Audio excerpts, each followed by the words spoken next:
Have you ever felt like you just can't get ahead?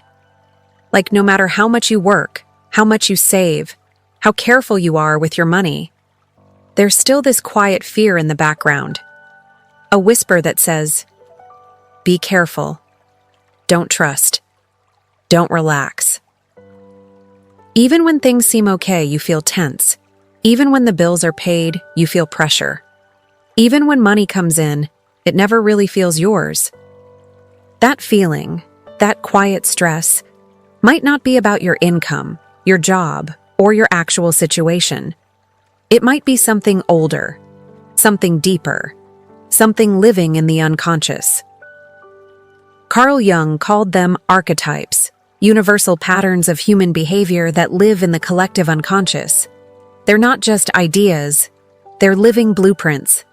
They shape how we feel, how we act, and how we relate to the world, especially when we don't realize they are there. And one of the most powerful and dangerous archetypes when it comes to money is the beggar, also known as the orphan. Now, when you hear beggar, you probably think of someone on the street asking for coins. But that's just the outer image. The real beggar archetype isn't about physical poverty. It's about psychological scarcity. It's the part of you that never feels safe, never feels full, never feels supported by life. Even if you're doing well, even if you have a stable job, a roof over your head, and savings in the bank, the beggar in you still whispers, something bad is going to happen. You're not safe.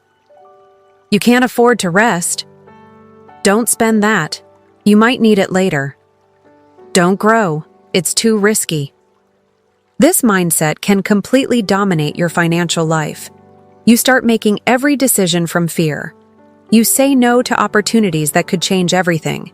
You keep yourself small. You sabotage your own expansion. Not because you don't want more, but because you're scared of losing what little you have. And here's the thing. Most people have no idea this is happening because it feels normal. It feels like being responsible. It feels like just being careful. But underneath, it's a trauma response. Yes, trauma. Not always something dramatic or violent. Sometimes it's simply the experience of growing up in an environment where there was never enough, where you learned that security could be taken away at any moment, where you saw adults around you stress about bills, about food, about survival. That fear became part of your nervous system. And now, even decades later, it still drives you. Even if your external reality has changed, your internal reality hasn't caught up. The beggar archetype comes from this place of deep insecurity. It believes the world is cold, that life doesn't provide, that you have to protect yourself at all costs, even from abundance. And the orphan? That's the child part of the beggar, the one who feels abandoned by life, the one who doesn't believe anyone is coming to help. So it hoards, it hides, it shrinks, it refuses to trust. This is why so many people, even successful people, secretly feel broke. They have money, but they don't feel wealthy. They're surrounded by opportunity, but feel stuck, because the beggar is still in charge. So let me ask you, do you feel guilty when you spend money on yourself? Do you always worry about the future, even when things are going well? Do you say no to growth opportunities because now is not the right time, over and over again? Do you keep yourself in jobs, relationships, or environments that feel safe, even if they make you feel small? If so, the beggar may be active in your unconscious. Now here's the truth. This isn't your fault. It's not weakness. It's not laziness. It's not a lack of intelligence or discipline. It's programming, emotional programming. Archetypal energy passed down through family, culture, and history. Fear of loss, fear of punishment, fear of being seen, fear of actually stepping into power. Because here's what the beggar really believes: that having more will cost you something. It believes that if you grow, you'll lose connection. That if you succeed, someone will take it away. That if you become visible, you'll become a target. And maybe, just maybe, part of you believes you don't really deserve more. Because the beggar always carries shame. Shame for wanting. Shame for needing. Shame for not being strong enough to do it all alone. But here's where things change. Once you see the beggar, it loses its power. Once you bring that unconscious pattern into the light, you can make new choices. You can say, I see you, I hear your fear, but I don't need to live from you anymore. You can start asking, what would it feel like to trust that life supports me?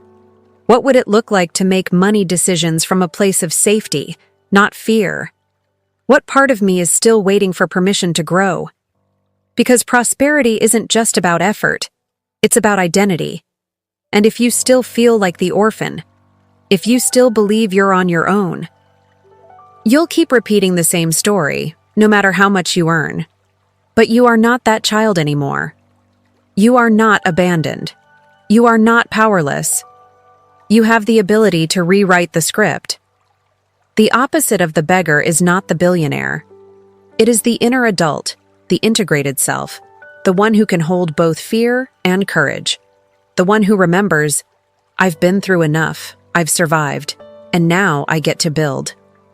This is how the beggar transforms, not by pretending the fear isn't there, but by realizing fear doesn't get to drive anymore. You do. And maybe that's the work we're all here to do, to stop living as if we're still abandoned, to stop acting like the world is always about to collapse, and to start building a life based on inner safety, not inherited fear. This isn't about becoming rich overnight. It's about becoming whole. Because once you feel safe inside, money is no longer a source of panic. It becomes a tool, a mirror, a way of expressing who you truly are, not a weapon to protect yourself from the world. So the next time you find yourself shrinking, saying no to yourself, or living in financial anxiety, pause. Ask, is this the truth? Or is this the old voice of the beggar, still trying to survive in a world that no longer exists?